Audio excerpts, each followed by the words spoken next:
Mike Cardano with Roto Experts from the Fantasy Sports Network, back with our market share report. Now, this is the segment where we're going to review the previous week's on-field action, highlighting the wide receivers who earned the most targets. We're going to take a look at the running backs that received the most carries, and we'll look at which players saw the most chances to score inside of the red zone.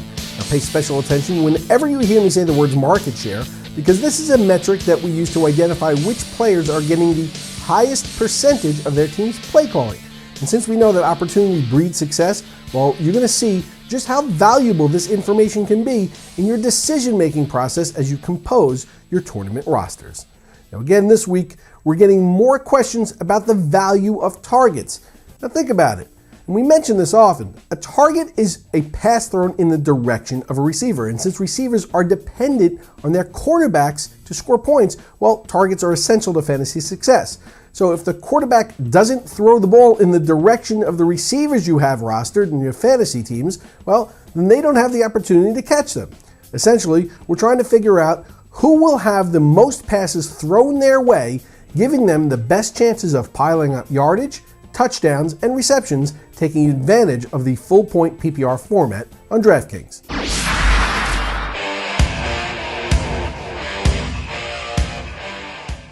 Mike Evans was the scoring leader this past week with 42.9 DraftKings points, but just missed our targets leaderboard as he finished with 9 targets. Alshon Jeffrey was the second highest scoring receiver in Week 11, but he led the league with 17 targets, turning those into 33.5 points along the way. Incredibly, 13 of the 21 receivers who eclipsed 10 targets scored at least 15 points, and 11 of the 21 topped 20 points. Now, the biggest disappointment on the target leaderboard, well, that was Jacob Tamme, who turned his 10 targets into just 7.1 points. Fortunately, Tamme wasn't on the radar of many as he was called upon really due to injuries to the Broncos receiving corps during the game. Now, one of the interesting notes about this week's leaderboard is how many pairs of teammates show up with at least 10 targets.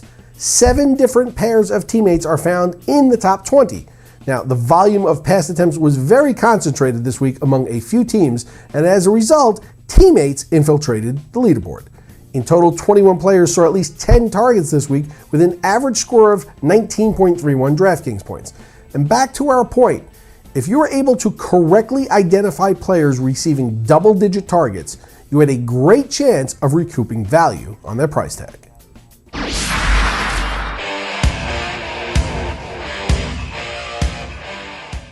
Jonas Gray made his first appearance on the carry leaderboard this season, and he did it with a bang.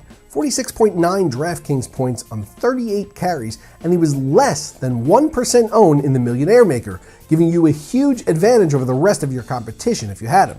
Now, Gray was not the only new name near the top of the leaderboard, as Alfred Blue replaced an injured Adrian Foster and sucked up all of his big workload.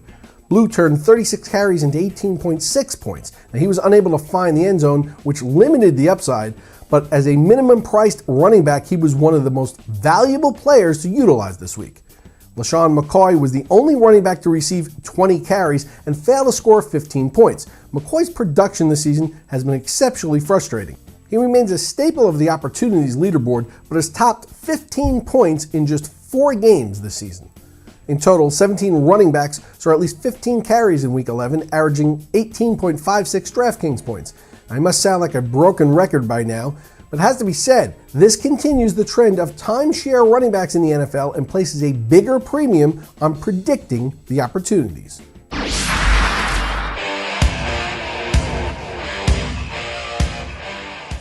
Now, the final leaderboard we're going to show you this week is the one that we use to evaluate which players are seeing the most opportunities in the red zone.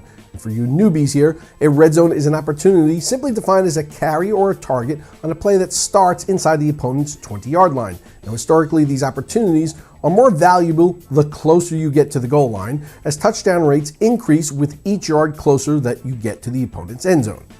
Jonas Gray once again topped this leaderboard as well, and he saw an incredible 13 red zone opportunities in Week 11, converting 4 of them into touchdowns. Only 50 players all season have amassed 13 red zone opportunities.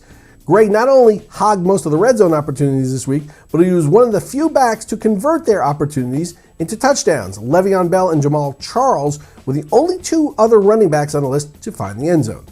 The lack of touchdowns certainly made the leaderboard more volatile, but 10 of the 14 players to see 4 red zone opportunities scored at least 15 points.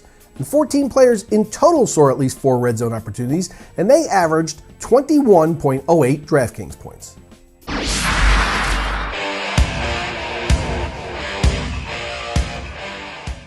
For a more in-depth analysis on market share leaders for the rest of the season, head on over to RotoExperts.com and sign up for the Daily Fantasy Football Package. Our experts, Drew Dinkmeyer and Mike Leone, get you ready each week with strategy articles and site-specific cheat sheets and recommendations that highlight the top value plays each week, and they send you updated injury information right to your inbox with our lineup alerts feature. Become a member of the Daily Fantasy Rundown team at RotoExperts.com by signing up for the Daily Fantasy Football Package. For Roto Experts and the Fantasy Sports Network, I'm Mike Cardano.